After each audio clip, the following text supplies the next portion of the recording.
Este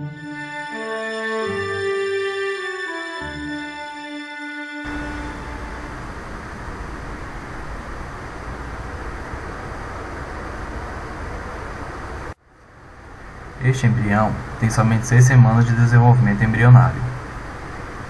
O tecido epitelial que recobre a mandíbula e a maxila está pronto para começar o processo de odontogênese.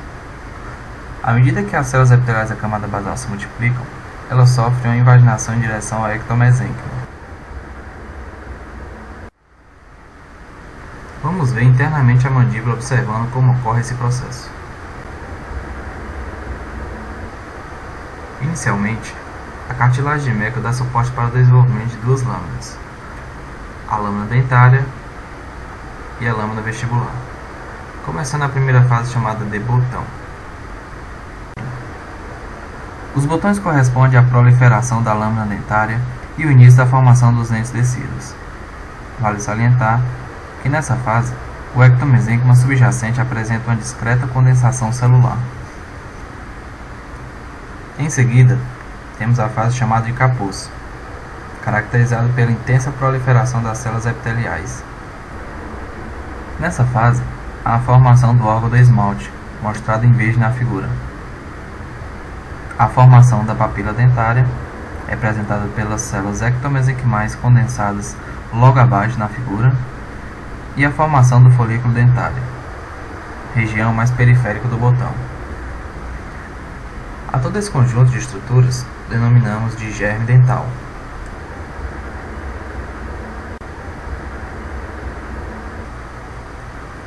Por volta da 14ª semana de desenvolvimento, temos a fase de campânula.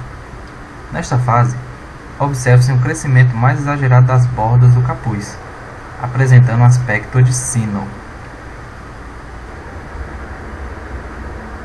O órgão dental é constituído das seguintes partes: o retículo estrelado, que separa o epitélio interno e o epitélio externo dental, uma camada de células delgadas chamada de extrato intermediário, e por um osso cervical, região em que o epitélio interno e o externo dental se encontram.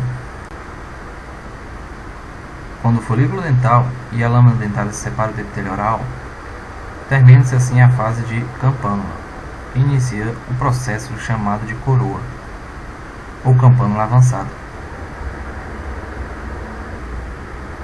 Nessa fase, as células do epitélio interno se alongam originando os ameloblastos, e as células da papila dentária respondem transformando-se em odontoblastos, que por sua vez movem-se em direção ao centro da papila, formando as primeiras camadas de dentina. Ao mesmo tempo em que essa diferenciação, os ameloblastos se movem em direção oposta, deixando para trás uma camada dura de esmalte.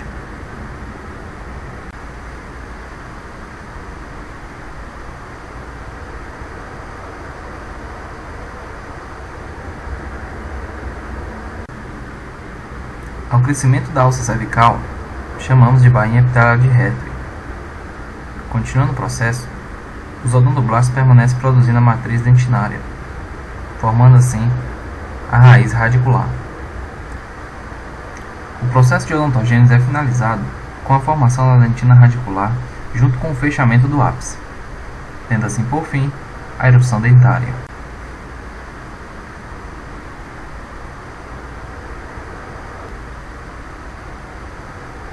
E continuamos com a apresentação de Maurília.